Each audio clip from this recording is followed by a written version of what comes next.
अस्सलाम वालेकुम स्टूडेंट्स, मैं हूं हबीबुर रहमान और आप देख रहे हैं Quetta TV. Students, chemical kinetics में आज हम लेक्चर नंबर 9 को डिस्कस करेंगे और इसमें हम डिस्कस करेंगे example to determine the rate of reaction.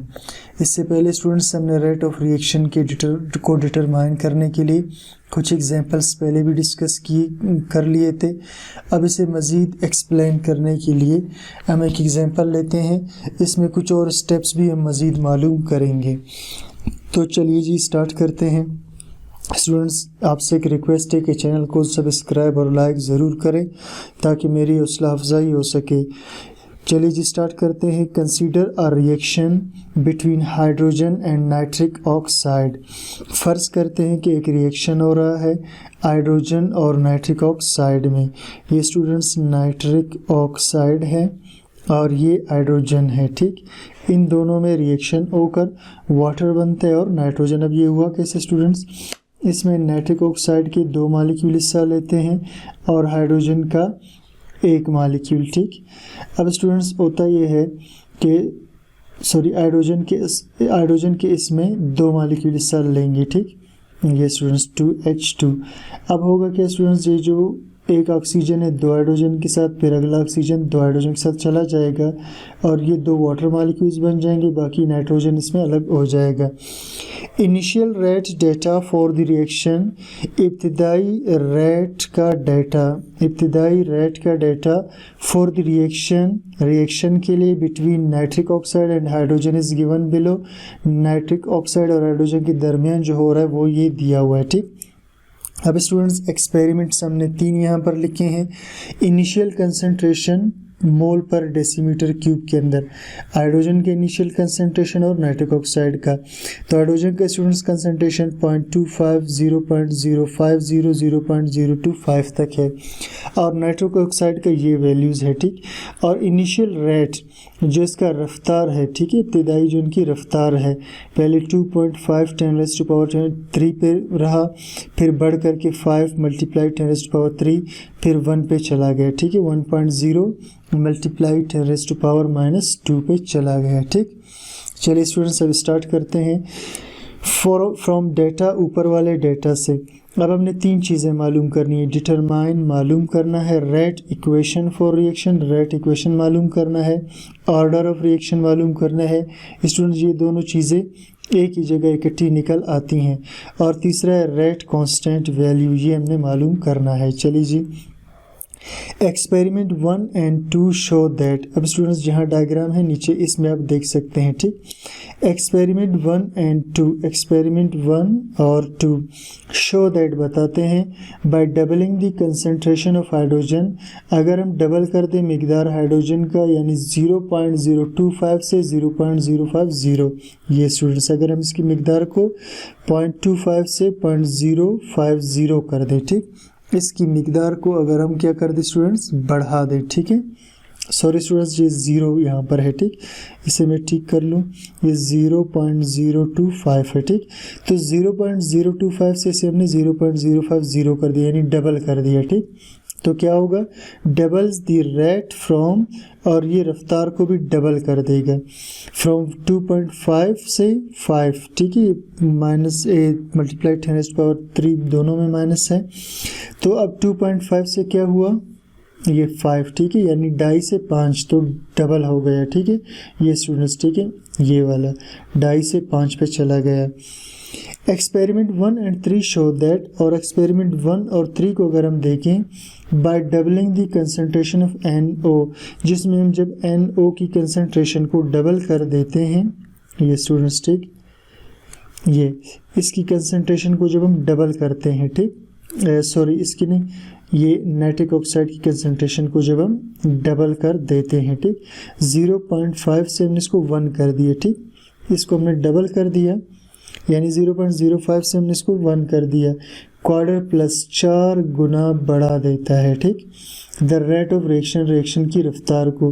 अब स्टूडेंट्स देखिए एक्सपेरिमेंट 1 और 3 के अंदर यहाँ से यहाँ देखिए आप 2.5 से 1 पे चला गया, यानी 2.5 के बाद 5 आता है, फिर 75 आता है और उसके बाद 1 पे चला जाता है, तो ये डायरेक्ट 1 पे चला गया इसका मतलब है 4 गुना बढ़ गया, ठीक है। रेट ऑफ रिएक्शन 2.5 से किस पे चला गया, 1 पे चला गया स्टूडेंट्स, ठीक। तो रेट ऑफ रिएक्शन, अब इसमें देखिए students, rate of reaction directly proportional nitric oxide के स्क्वायर के। यहाँ स्टूडेंट्स रेट ऑफ रिएक्शन ये हाइड्रोजन के फर्स्ट पावर के डायरेक्टली प्रोपोर्शनल था, ठीक है। रेट ऑफ रिएक्शन हाइड्रोजन के फर्स्ट पावर के। क्यों फर्स्ट पावर का मतलब ये कि आपने जब इसको डबल कर दिया तो ये भी डबल हो गया, तो ये इसको एक बढ़ाया, ये भी एक बढ़ गया, तो ये फर्स्ट पावर हुआ। लेकिन यहाँ स्टूडेंट्स हमने जब इसको डबल कर दिया, इसके मुकाबले में ये 4 गुना बढ़ गया, तो ये स्क्वायर के बराबर है। डबल करने से 4 गुना बढ़ जाता है, ठीक है। Rate of reaction directly proportional है नाइट्रिक ऑक्साइड के स्क्वायर के पावर के, ठीक। बाय कंपेयरिंग इक्वेशन 1 एंड 2, जब इक्वेशन 1 और 2 को कंपेयर करते हैं रेट ऑफ रिएक्शन मालूम करने के लिए या ऑर्डर ऑफ रिएक्शन मालूम करने के लिए, ठीक। ये स्टूडेंट्स इक्वेशन ए में हमारे पास हाइड्रोजन था और इसका पावर 1 था, और इक्वेशन 2 में हमारे पास ये NO नाइट्रिक ऑक्साइड है जिसका पावर 2 है। अब देखिए स्टूडेंट्स, जब हम रेट ऑफ रिएक्शन मालूम करते हैं, ठीक, तो इसको प्रोपोर्शनल के निशान को ख़त्म करके हम कांस्टेंट लगाते हैं, और यहाँ पर हाइड्रोजन का पावर 1 है और यहाँ NO का पावर 2 है। अब स्टूडेंट्स इस दोनों के अंदर आप गौर करें कि यहाँ पर पावर 1 आया और उसके साथ यहाँ पर पावर 2 आया, तो 1 + 2 कितने हुए, 3 हुए। तो यहीं से पता चल रहा है कि ऑर्डर ऑफ रिएक्शन क्या है स्टूडेंट्स, यहाँ पर 3 है, ठीक है। ऑर्डर ऑफ रिएक्शन क्या है, 3 है, ठीक है। तो हम लिख सकते हैं सम ऑफ एक्सपोनेंट्स, ठीक, ये जो एक्सपोनेंट्स है यानी पावर है स्टूडेंट्स, 1 और 2 इज इक्वल टू, ठीक है, 3, यानी 1 + 2 इज इक्वल टू 3। तो इसका क्या मतलब हुआ, 10 ऑर्डर ऑफ रिएक्शन। तो जो ऑर्डर ऑफ रिएक्शन है वो क्या है, 3 है। तो स्टूडेंट्स ये ऑर्डर ऑफ रिएक्शन इसका क्या निकला, 3 निकला, ठीक। अब स्टूडेंट्स आगे डिस्कस करते हैं। वी नो दैट, हम जानते हैं, rate equation for the reaction is, rate equation इस रिएक्शन का ये था स्टूडेंट्स, ठीक। रेट इज इक्वल टू के, ये जो अभी स्टूडेंट्स हमने ऊपर लिखा था, हाइड्रोजन का पावर यहाँ पर क्या था, 1 था, और नाइट्रिक ऑक्साइड का पावर स्टूडेंट्स क्या था, 2 था, ठीक। अच्छा, अब हमने मालूम करना है इसका के, क्योंकि हमने रेट कांस्टेंट इसका मालूम करना है। तो हम क्या करेंगे स्टूडेंट्स, ये जो रेट है इसे हम इधर ही छोड़ देंगे और के को यहीं छोड़ देंगे, और इस वैल्यू को दूसरी तरफ ले जाएंगे, और ये दूसरी तरफ जाकर स्टूडेंट्स ये बटे में चला जाएगा, ठीक, ये डिवाइड में चला जाएगा, NO2 का स्क्वायर। अब हम क्या करेंगे स्टूडेंट्स, यहाँ पर हम वैल्यूज़ पुट करेंगे। अब रेट की वैल्यू क्या है स्टूडेंट्स, ये देखिए हमें बिल्कुल स्टार्टिंग में रेट की वैल्यू दे दी थी, ठीक, ये स्टूडेंट्स, ठीक, ये हमारे पास रेट की वैल्यू है, ठीक। तो इसे हम, इस रेट की वैल्यू को हम ऊपर पुट करेंगे इस रेट की जगह, तो ये है 2.5 × 10⁻³ सही। और नीचे से हाइड्रोजन की वैल्यू हमारे पास आया था 0.025, ठीक, मोल पर डेसिमल। और दूसरा हाइड्रोजन हमारे पास NO2 की जो वैल्यू थी स्टूडेंट्स, वो था 0.05 मोल, ठीक। इसको स्टूडेंट्स थोड़ा सा आगे बढ़ा दो, मोल पर डेसिमल। इसकी वैल्यू को भी हमने क्या करना है, स्क्वायर में लेना है, ठीक। चलिए जी,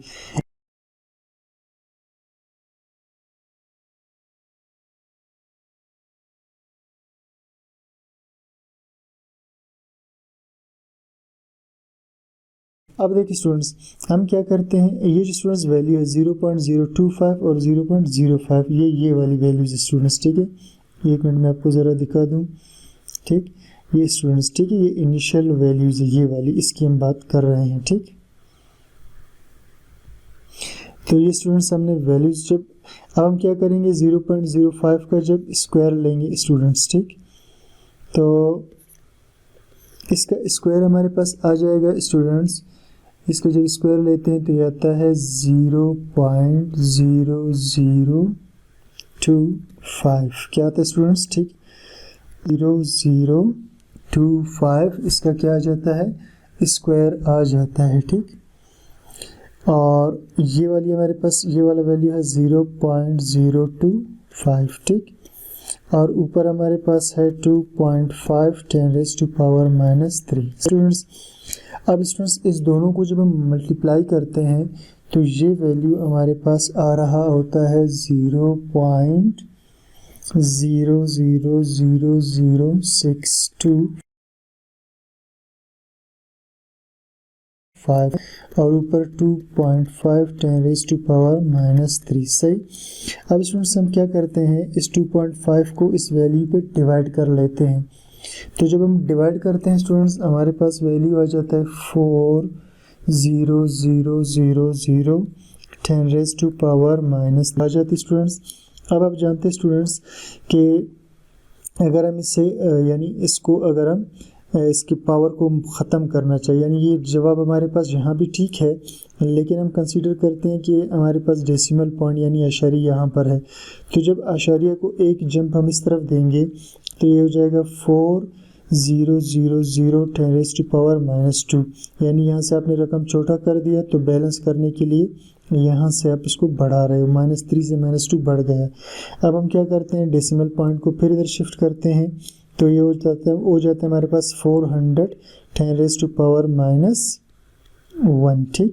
और जब हम इसे एक और जंप दे देते हैं तो ये हो जाता है स्टूडेंट्स 40, ठीक है। अब ये ख़त्म हो जाएगा, ठीक। तो हमारे पास आंसर इसका आ जाता है, के की वैल्यू आ जाती है स्टूडेंट्स हमारे पास 40, ठीक। कितनी आ गई, के की वैल्यू हमारे पास 40 और इसका यूनिट होगा पर मोल का स्क्वायर, ठीक। क्योंकि नीचे इस तरफ नीचे हमारे पास ये स्टूडेंट्स 2 मोल थे, ठीक। ये 2 दफ़ा मोल था तो पर मोल का स्क्वायर आ गया हमारे पास यूनिट में। और इसके अलावा डेसीमीटर क्यूब 6 आएगा। क्यों 6 आएगा स्टूडेंट्स हमारे पास, ये देखिए ये स्टूडेंट्स, ठीक है। डेसीमीटर क्यूब 2 दफ़ा यहाँ पर था और 1 मरतबा यहाँ पर था, ठीक। तो ये -3 था और ये 3 इस 2 के साथ मल्टीप्लाई होकर के ये 6 आ रहा होता है, ठीक। यानी यहाँ पर डेसीमीटर क्यूब 6 आ रहा होता है और यहाँ पर -3 होता है, ठीक। फिर ये ऊपर चल करके जब कट जाता है ऊपर इसके, यानी ये भी हमारे पास मोल डेसीमीटर क्यूब पर सेकंड के अंदर होता है। तो स्टूडेंट्स ये हमारे पास ये और ये डेसीमीटर क्यूब मिल करके ये डेसीमीटर क्यूब 9 के बराबर हो जाते हैं और एक ऊपर वाला डेसीमीटर क्यूब है। तो ये जब कट जाते हैं तो बच जाता है डेसीमीटर क्यूब 6, ठीक है। -6 होता है लेकिन ऊपर आकर फिर ये 6 होता है, ठीक। तो डेसीमीटर क्यूब 6 हमारे पास बचा और पर सेकंड। तो ये स्टूडेंट्स वैल्यू है रेट कांस्टेंट के का। तो स्टूडेंट्स उम्मीद करता हूँ आपको समझ में आ गया होगा। कोई चीज़ क्लियर ना हो कमेंट सेक्शन में ज़रूर बता दीजिए। चैनल को सब्सक्राइब लाइक शेयर कीजिए। Thank you for watching.